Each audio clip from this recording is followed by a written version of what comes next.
The Avengers radio series, a cultural phenomenon in South Africa back in the 1970s. South Africa was a country with no national television service.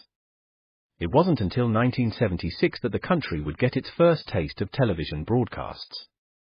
But before that, radio was the primary medium of entertainment and information for the masses. This was the context when The Avengers, a British spy-fi series, made its debut on South African radio and became a cultural phenomenon. The Avengers was a British television series that originally aired from 1961 to 1969. The show revolved around the adventures of John Steed, a suave and sophisticated secret agent, and his various female associates. The series was a unique blend of traditional spy thriller elements with science fiction and fantasy, which set it apart from other shows of its time. While the series was hugely popular in the UK and had also made a significant impact in the American markets, being one of the rare British series given a network transmission slot, it was virtually unknown in South Africa. This was primarily due to the lack of a national television service in the country until 1976. However, as a film series, The Avengers was able to gain some exposure in South Africa through film rentals. But it was the launch of the radio series that truly brought The Avengers to the masses in South Africa. Come and listen at www.myclassicradio.net. 21st Precinct, aka 21st Precinct and 21st Precinct, was a police drama broadcast on CBS Radio from July 7, 1953, to July 26, 1956. It was initially a summer replacement for My Friend Irma. The program was produced in cooperation with the Patrolmen's Benevolent Association of the City of New York and presented adaptations from true criminal records in New York. From the policeman's point of view. Historically, the 21st Precinct had been located near Gramercy Park in Manhattan, but in 1929 the department reorganized the precinct numbering, and the 21st designation was dropped from use. No such precinct existed during the show's run, nor does a 21st exist today. However, the fictional precinct's territory corresponds closely to that of the Upper East Side's 23rd Precinct as it has existed since 1929. Stanley Niss was the producer-writer-director. The role of Precinct Captain Frank Kennelly was played by Everett Sloan for the first 109 episodes and briefly in episode 135. During episode 109, Captain Frank Kennelly was promoted to Deputy Inspector and reassigned out of the 21st Precinct. He was replaced by Captain Cronin James Gregory, 1955-56, and Les Damon, 1956. Other cast regulars were Ken Lynch as Lieutenant Matt King, Harold Stone as Sergeant Waters, Jack Arissa as Sergeant Collins, and Santos Ortega as Lieutenant Gorman. The program's announcer began the program's opening each week. 21st Precinct. It's just lines on a map of the city of New York. Most of the 173,000 people wedged into the 9/10 of a square mile between Fifth Avenue and the East River wouldn't know, if you asked them, that they lived or worked in the 21st. Whether they know it or not, the security of their persons, their homes, and their property is the job of the men of the 21st. At that point the lead actor would complete the introduction. The 21st Precinct. 160 patrolmen, 11 sergeants and 4 lieutenants of whom I'm the boss. My name is Kennelly. Frank Kennelly. I'm captain in command of the 21st. Art Hanna, Bob Hill, and Hugh Holder were the program's announcers. The series was produced by John Ives. It was usually directed and written by Stanley Niss. Another source lists Niss as producer. Come and listen at www.myclassicradio.net. Now, don't be characters, Bob and Ray. And now Bob, Elliott, and Ray Goulding present the CBS Radio Network.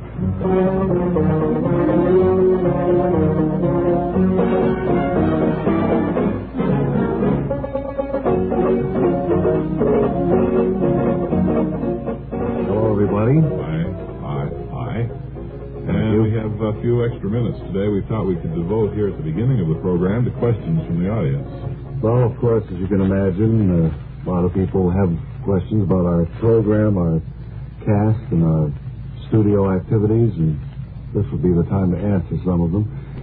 Let me take the microphone down here and see who we have in our audience who would be interesting to talk to. I don't know who we could speak to. Not him. No? Let's see.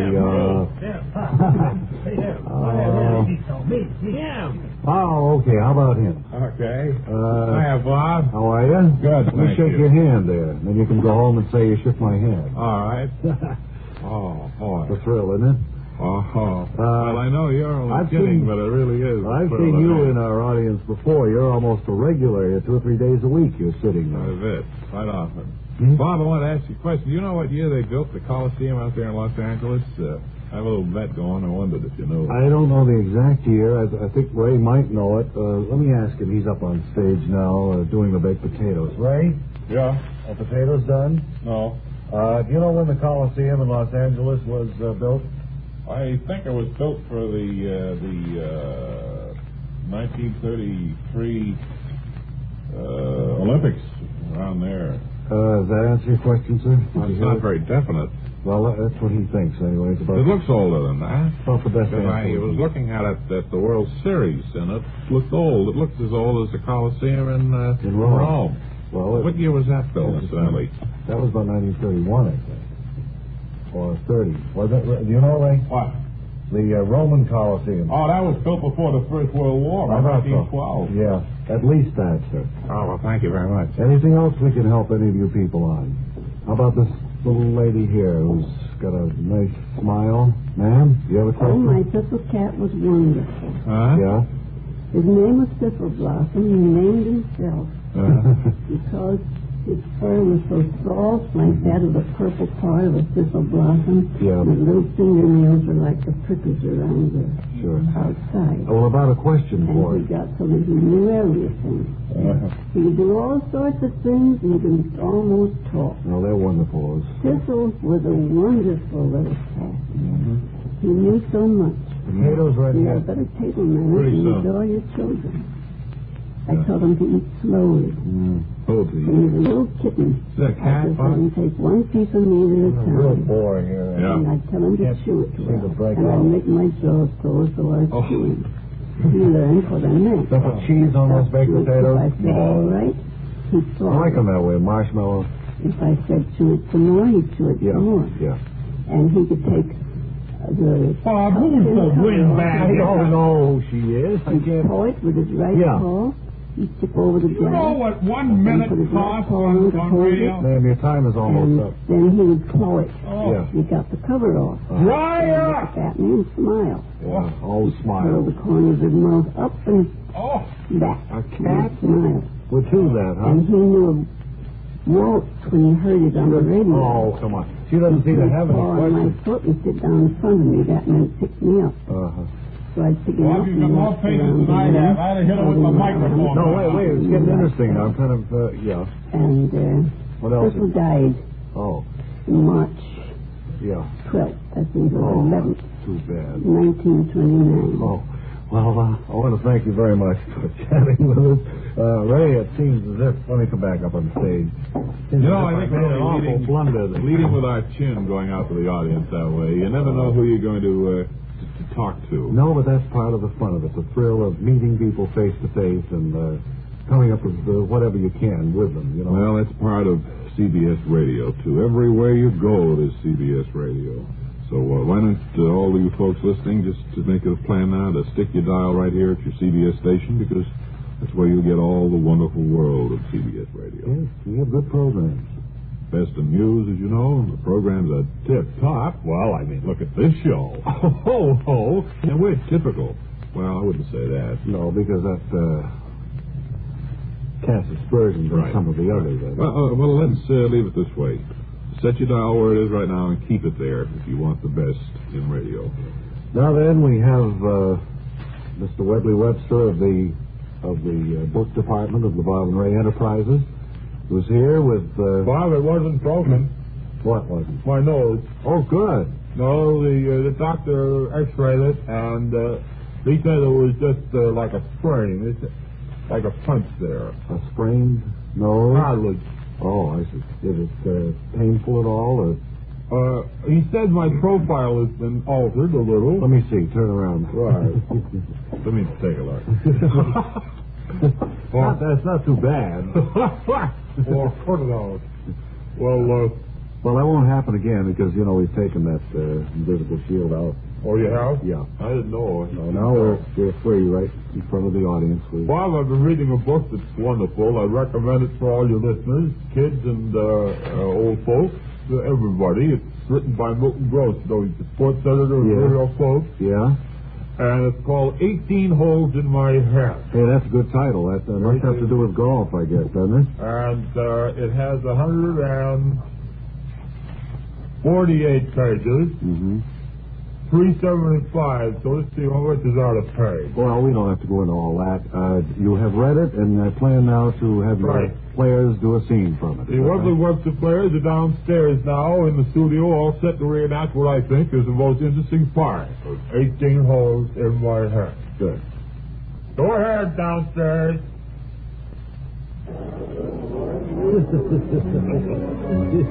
Delightful party, lady. Colonel Holt. Oh, yeah, I beg your pardon, Major. Yes. Colonel. Yes. Don't alarm the ladies, but the regiment has been called up. What do you say? We are to meet at the crossroads. For 15 minutes. Please don't alarm the ladies. They're having such a wonderful time. But Sir Randolph, we're just in the middle of our party.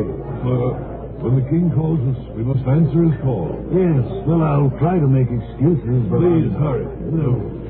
Of the utmost importance.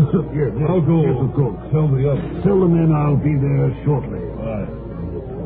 Sorry, I won't be in. Oh, lady! The regiment has been called I up! believe I've let the cat out of the bag. Oh, she's fainted. Oh, there you have it. 18 Wow. Holes in My Head by Milton Gross. You get it at your bookstore. And that was a scene from that show? I don't see that's how... only one scene or a million. That's great. I don't know how that would fit, but I guess it does if you give us a review Right. in that form. Right. And then this morning, as we were rehearsing tonight's show, we said that this would be a good time to hear about CBS phonographs, didn't we? Yeah. Bonjour, I am Jacques Leroy, expert on the stereophonic phonograph. I will now clear up this whole subject. S'il vous plaît, listen to ordinary stereo. A girl crossing the street. Eh bien, now on Columbia Stereo 1.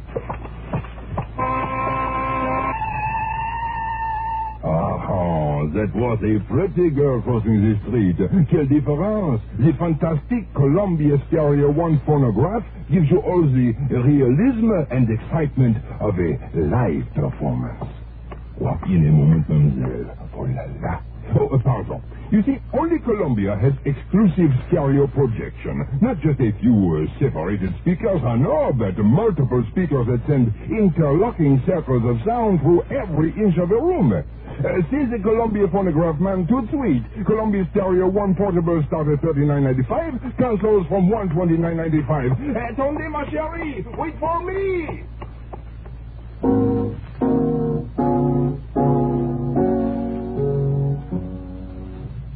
Boy, can you imagine that music in stereo this year? Yes. Thank you, Frenchie.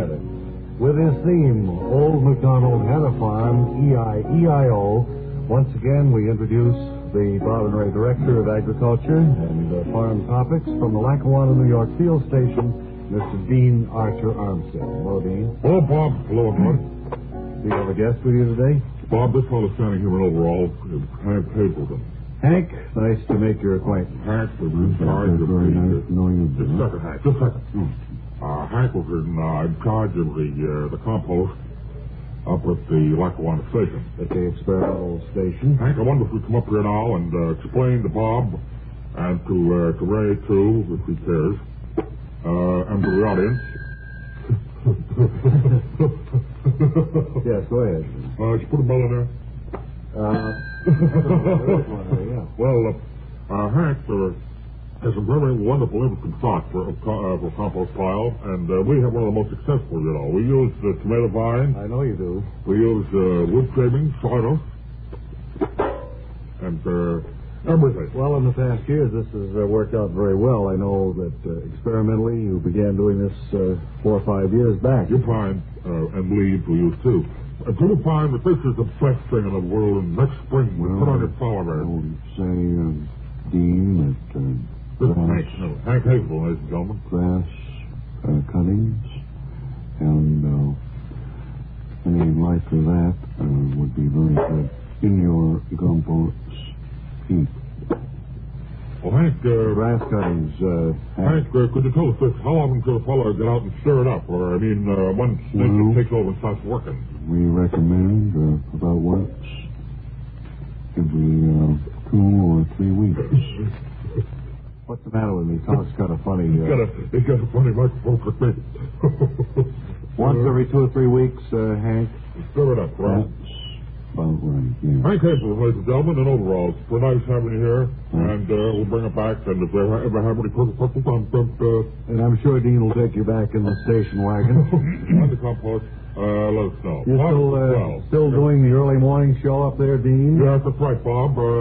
I don't know if I can do it this winter, though, because I'm somebody with a to work from now. What? I've got a lot of speed. I said a lot of speed. Yes.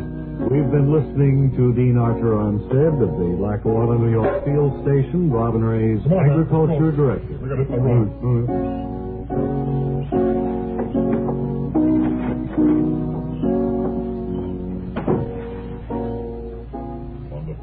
Wonderful.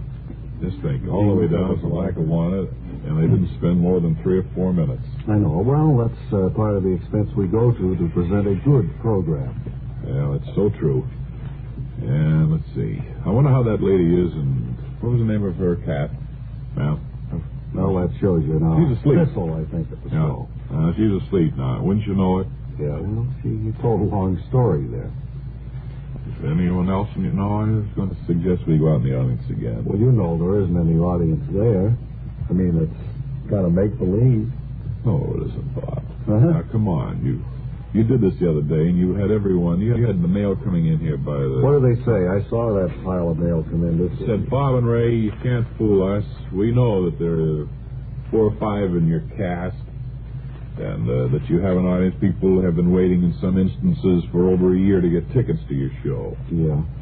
The orchestra has been seen plenty of times. That's a real conductor. Pierre Chateaubriand is a real conductor there. And so we know. So that's the essence of the mail. Okay. So let's not kid the people anymore. All right. Okay, audience. Sit back and relax. Tomorrow we'll undoubtedly have another college song say with Natalie Attired. And we may have a movie star guest here. We hope so, and at least we're working on that now. We did tell you about some of the cancellations we had on the show the other day. Yeah. Like the melee and ballet. Is there anything else that we want to... The high diver has pooped out. That's right. The high diver couldn't make it. Dropped out. It's a feature that's not too well designed for radio anyway, but Bob can describe it usually very effectively, but he won't be here, so it's needless for us to even talk about it. It's impossible. I think we may be able to get somebody shot out of a cannon before long. That's right. And anyway, we'll have a word from our engineer in just 10 seconds.